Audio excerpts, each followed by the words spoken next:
Tiba-tiba Bapak ngelihat tapi penumpang? Lihat, turun di sini. Izin Pak mau nonton syuting. Ya. Karena udah jam 10 malam, takut ada apa-apa kita ikutin. Pas di tengah, nggak ada orang hilang. Lihat untuk tempat ini sendiri kata Syah, ini hutan ini luar biasa. Kenapa aku bilang luar biasa? Karena antara sebelah sana dengan sebelah sini itu memiliki seperti kerajaan gaib. Ya, sebelum tahun 2000 udah habis Isya udah jarang ada yang. Ya, takut soalnya. Karena emang kebanyakan yang mindset mungkin ya, Pak Ade, mungkin mindsetnya. Kamu denger bunyi nggak sih? Pak Ade mungkin. Halo Sobat Deg-Degan, jangan lupa saksikan Deg-Degan di YouTube Official AMP. Jangan lupa di subscribe, like, dan komen.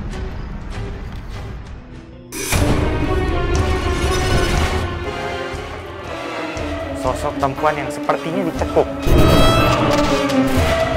Sosok kitab itu semakin dekat.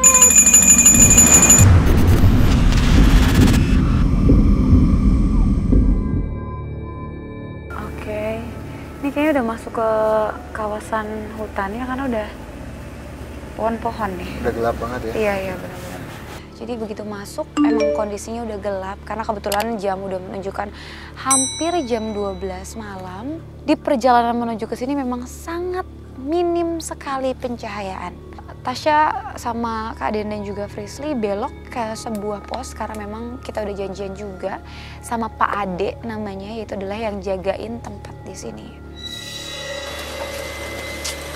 Langkah awal kami bertemu dengan Pak Ade selaku penjaga tempat ini. Malam Pak. Malam.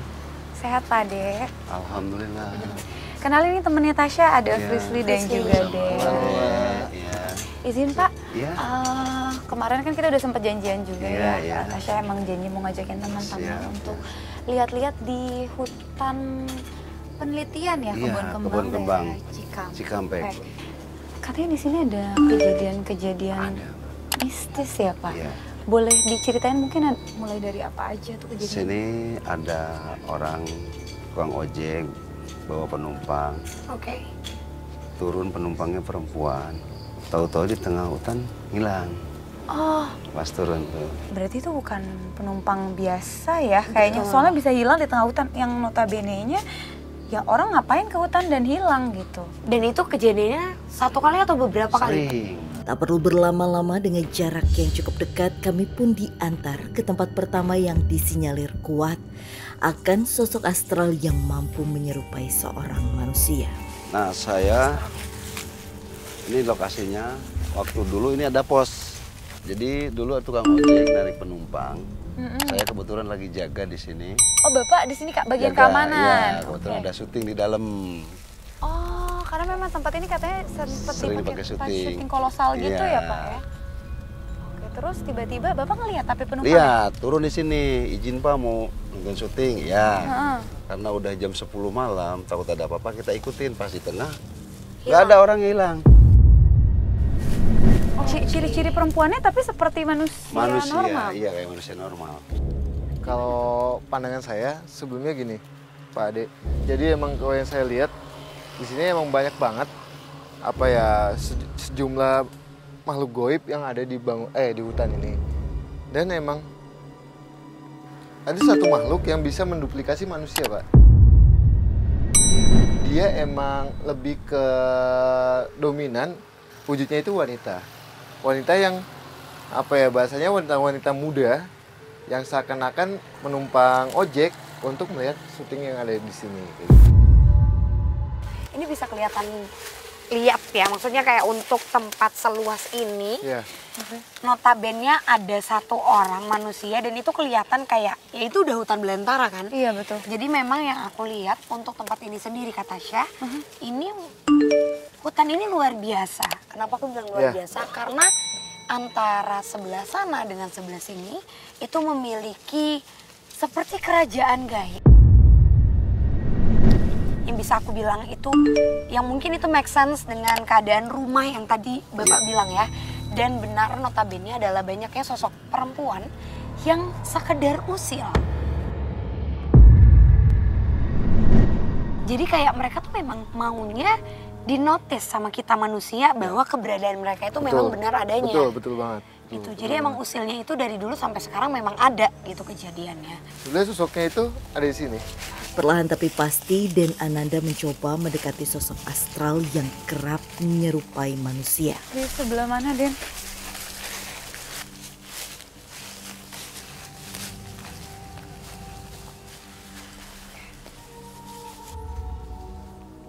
Nah nih, sosoknya itu ada di atas ini. Kenapa dia ada di pohon ini? Jadi makhluk ini Pak Ade, makhluk ini sebelum mengganggu manusia lebih untuk bisa memantau. Jadi dia nggak suka lalu lalang ke hutan sebelah, tapi hanya memantau di atas pohon sini. Di atas.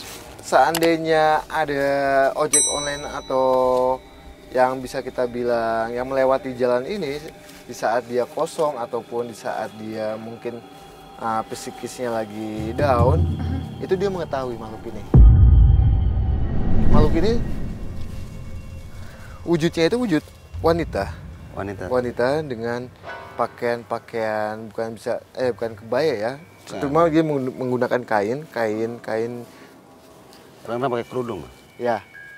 Selendang gitu, kayak selendang. Selendang, betul. Selendang, Betul banget. Dan ada kayak kain yang kayak di apa sih namanya? Diketin gitu. Nah, sosoknya ini ada di atas ini. Gitu. Dia sempat bilang, saya senang mengganggu laki-laki yang ada di sini. Dia memantau di sini. Pas pohon gede situ ngilangnya dia. Nanti dia masuknya ke sana. Iya, betul. Ya, nanti dia akan hilang di sana. Kayak gitu. Oke, tapi ya kalau untuk sosok-sosok perempuan di sini memang benar mereka itu jahil. Ya. Cuma nggak tahu kenapa, Pak. Aku tuh ngerasa ada sosok lainnya. Perempuan juga. Ya. Yang sepertinya ada maksud lain dan itu bukan cuma sekadar jahil. Tapi tempatnya, titiknya bukan di sini. Ya. Terus di mana, Fris? Kamu ngerasanya titiknya sumbernya dari sebelah mana? Pak, kalau aku boleh tahu, ada kejadian lain gak sih di tempat ini selain dari fenomena perempuan yang suka ikut dengan ojek? Ada kecelakaan di sana, sering kejadian kecelakaan. Kecelakaan? Iya. Mungkin sekalian kita jalan juga ya? Boleh. Soalnya kayaknya udah mulai agak ngeganggu. Ya, Fris? Aku ngerasa untuk jalur ini sendiri, selain minimnya pencahayaan, itu adalah salah satu faktor utamanya juga. Masih bersama Bapak Ade, penelusuran kami pun berlanjut ke tempat yang tak kalah menyeramkan. Bahkan kerap memakan beberapa korban yang kebanyakan dari kalangan pengendara roda 2. Jadi kejadiannya tunggal. Katanya itu mau nyalip motor ya. Gak tau lah dia bersentuhan apa dia jatuh. Oke. Kira-kira jam 10-an. 10 malam ya? Pagi. Hah? 10 pagi? 10 pagi. Di sini itu bukan kejadian sekali aja, Bang. Kita boleh agak munduran kali ya, Pak? Ya. Karena kenapa? Karena kalau misalnya kita ada di pinggiran sana, kayaknya kita mengundang makhluk dari sebelah sana ya, Kananda. Siap. Untuk makin kayak mendekat. Jadi mendingan kita coba untuk komunikasi di arah sini. Oke, mengenai kecelakaan itu, tempat ini emang menurutku nggak masuk di akal ya. Secara keseluruhan ini memang adalah hutan yang tadinya menyatu, lalu terpisah dan menjadi jalanan di tengah-tengah. Ada jalan di tengah-tengah, betul. Dan benar, apabila ada terjadi kecelakaan, itu pasti kondisi korbannya itu seperti terpental dari kendaraannya. Ya, lepas. Ini kan juga ada besi ya? Iya. Beton. Iya. Fris, boleh flashback mungkin seperti apa kejadiannya saat itu, Fris? Karena emang sebenarnya ya Kak, kalau ditarik lagi tentang kejadian yang pernah terjadi di sini,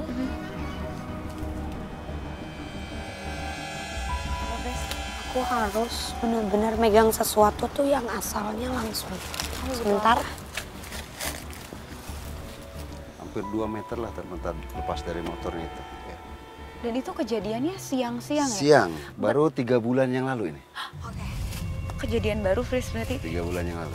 Aku dapat gambaran yang kecelakaan itu dia menggunakan motor bebek. Iya, betul. Bapak-bapak.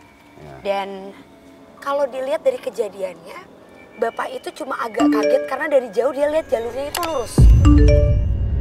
Tapi pas mendekat kayak ada belokan lagi. Ya, Jadi karena dia bingung mau ke arah sana, cuma Gak tahu kenapa yang aku lihat, dia melihat sosok yang seperti sosok itu tuh kayak mau nyebrang tiba-tiba, muncul tiba-tiba kayak sosok itu lagi muncul sekarang di belakang Kak Tasya. Boleh digambarin gak sih sosoknya seperti apa, Pris? Kalau yang aku lihat kayaknya kalau dari dalam sana. Frisly mencoba mendekati ke arah sosok astral.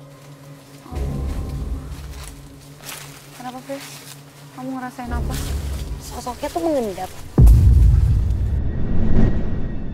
Kayaknya sosok ini tadi udah dinotis sama Kananda karena saat ini sosok kakek-kakek tua tidak mau menatap Kananda. Dan dari tadi kakak melihat ke arah rumah besarnya. Ya. Jadi di belakang itu ada suatu tempat tinggal, Tasya, Pak Ade.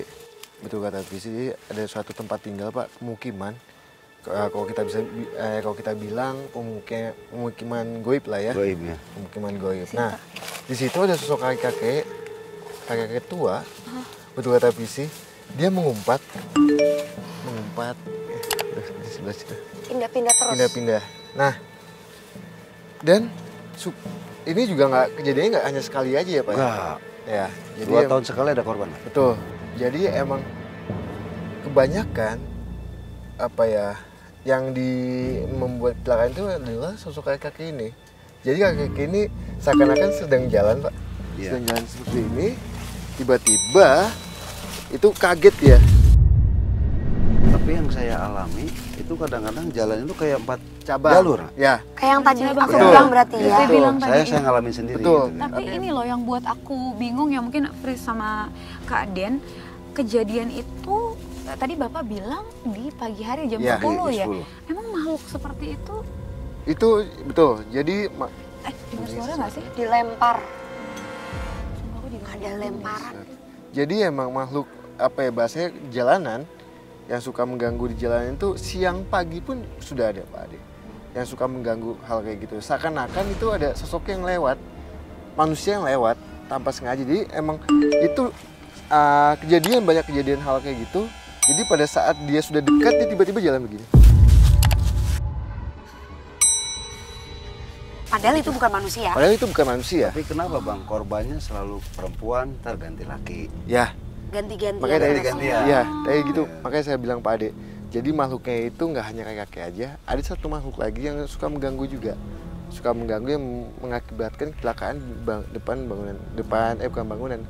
hutan ini. Karena memang tadi Frisly juga sempat bilang mungkin mereka merasa terusik dengan adanya atau pembangunan jalan raya yang tepat membagi kedua hutan ini sendiri. Betul. Aku tuh yakin Pak bahwa sosok di sini mereka menginginkan diakui keberadaannya. Jadi dalam artian menurutku setelah masuk tadi kita ngelewatin gapura, ingat kan? Dan kita agak lihat-lihat kanan kiri. Dari situ tuh udah boleh mungkin teman-teman yang lewat sini tuh mulai memberikan klakson. Aku percaya bahwa kita bukan mempercayai mereka, tapi dengan kita percaya bahwa hidup kita berdampingan, apalagi di daerah ini ternyata memiliki 2 kerajaan yang berbeda, menurutku itu sudah cukup bagi mereka untuk, oh iya kamu percaya bahwa adanya kita di sini. Jadi itu seperti kita menghargai mereka aja. Ya, ini kan bisa dilewati tahun 2000 ke sini aja. Ya. Sebelum tahun 2000 udah habis Isya udah jarang ada yang. Ya, takut soalnya. Karena emang kebanyakan yang mindset mungkin ya Pak Ade, mungkin mindsetnya Kamu dengar bunyi nggak sih? Pak Ade, mungkin mindsetnya Pak Ade, mungkin mindsetnya Pak Ade, mungkin mindsetnya Kamu dengar bunyi nggak sih? Gangguan demi gangguan mulai kami rasakan dari sosok astral yang mencoba mendekat. Gini Pak Ade, namanya hutan ataupun kau di Jawa. Apa tuh Fris? Ya. Apa? Itu kayaknya sosok yang dari tadi kakak juga bilang selain sosok kakek-kakek. Betul. Dia merangkak di bawah gitu, maaf ya, tapi nggak nyaman kali ini. Ya. Gangguan pun semakin terasa. Seolah meyakinkan kami bahwa beberapa sosok astral di sini memang menjadi salah satu faktor dari kecelakaan yang kerap terjadi. Bahkan saya kemarin waktu mungkin 2 bulan yang lalu ya kecelakaan di situ sampai meninggal di tempat lah. Kami pun segera bergegas menuju ke spot yang nampaknya tak kalah menyeramkan. Dikarenakan adanya peristiwa pembuangan mayat. Ini di sini pembuangan mayat. Oke. Mayat perempuan kira-kira umur 20 sampai 30 tahun. Kejadiannya kita nggak tahu kejadian apa-apa, tahu-tahu Ada jenazah. pagi jam 4:30 ada laporan ada mayat di sini. Dan memakai pakaian maaf ya pendek gitu ya. Ini sobek-sobek, cuman nggak ada pembunuhan, nggak apa, cuman dicekek. Oke. Maaf, jenazahnya perempuan atau? Perempuan. Oh, aku malah takutnya apa coba? Maaf ya, kayak kasus pelecehan gitu nggak sih? Kayaknya sih. Takutnya gitu ya. Setelah diselidiki kepolisian ya emang pelecehan seksual. Oh, oke. Karena memang jujur kalau dari kacamata orang awam ketika masuk ke wilayah sini kan memang jauh ya, cukup jauh dari jalan raya. Kalaupun maaf ya ketika berteriak pun belum tentu ada orang yang mendengar atau nolongin gitu ya. Betul banget. Ini pembuangan mayat, di sana yang gantung diri cowok.